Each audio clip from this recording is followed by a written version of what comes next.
മഴത്തോരു മുൻപേയിലെ പുത്തൻ പ്രമോ വിശേഷത്തിലേക്ക് ഏവർക്കും സ്വാഗതം. ബാലേന്ദ്രൻ അങ്ങനെ താഴെ വന്ന് എല്ലാവരോടായിട്ട് സംസാരിക്കുകയാണ്.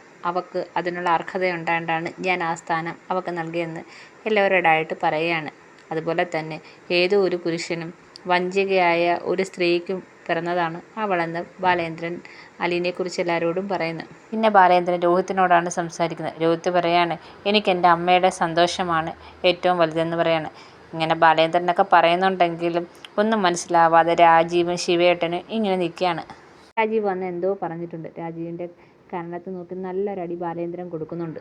ഓർക്കാപ്പുറത്താണ് രാജീവിന് ആ അടി കിട്ടുന്നത്. രാജീവ് തിരിച്ച് ബാലേന്ദ്രനെ ഷർട്ടിലൊക്കെ പിടിക്കാൻ ചെല്ലുമ്പോഴത്തേക്ക് ശിവേട്ടൻ വന്ന് പിടിച്ചു മാറ്റുന്നുണ്ട്.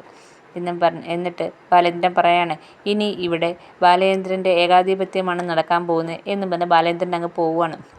എന്നിട്ട് തിരിഞ്ഞെന്ന് പറയാണ്, അലീനയുടെ പേരും പറഞ്ഞ് ഇനി കൊല്ലപ്പള്ളിയിൽ നിന്ന് ആരും ഇങ്ങോട്ട് വന്നു പോവല്ലേ എന്നും പറഞ്ഞാണ് പോകുന്നത്. മോളിൽ ചെല്ലുമ്പോഴത്തേക്ക് അലീന എന്താണെന്നൊന്നും അറിയാതെ ഇങ്ങനെ ടെൻഷൻ അടിച്ചുണ്ടാക്കിയാണ്. അലീനയെ പിന്നെ ബാലേന്ദ്രനെ ആശ്വസിപ്പിക്കുന്നതാണ് കാണിക്കുന്നത്. ഇതൊക്കെയാണ് പ്രമോ വിശേഷം. എല്ലാവർക്കും ഇഷ്ടപ്പെട്ടെങ്കിൽ സബ്സ്ക്രൈബ് ചെയ്യണേ, അതുപോലെ തന്നെ സപ്പോർട്ട് ചെയ്യണേ.